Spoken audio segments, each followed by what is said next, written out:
Question divise les Européens. De son côté, Vladimir Poutine répond positivement à Emmanuel Macron.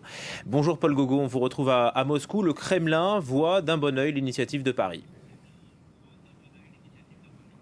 Oui, exactement. Il faut comprendre que cette réaction n'est pas vraiment une surprise parce qu'à chaque fois qu'un pays ou une organisation déclare à la Russie qu'elle souhaite plus communiquer, qu'elle souhaite se rapprocher d'elle, eh bien le Kremlin répond toujours positivement. Mais les obstacles, ils arrivent ensuite parce qu'on comprend très rapidement dans le fonctionnement de la diplomatie russe que la Russie attend toujours de ses partenaires, ou en tout cas des pays qui veulent se rapprocher d'elle, qu'eux-mêmes fassent le premier pas. Problème, c'est qu'il y a régulièrement des obstacles. On se rappelle de l'annexion de la Crimée, de la guerre dans le Donbass, de l'empoisonnement de l'opposant Alexis Navalny ou même de l'assassinat de certains opposants sur le territoire européen. Eh bien, à chaque fois, ces événements ont poussé les pays concernés à développer de nouvelles sanctions contre la Russie.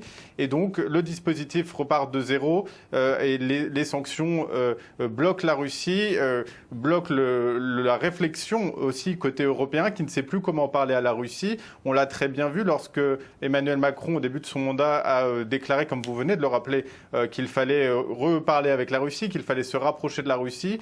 Eh bien, ce rapprochement, quelques années plus tard, il est considéré comme un échec par de très nombreux observateurs.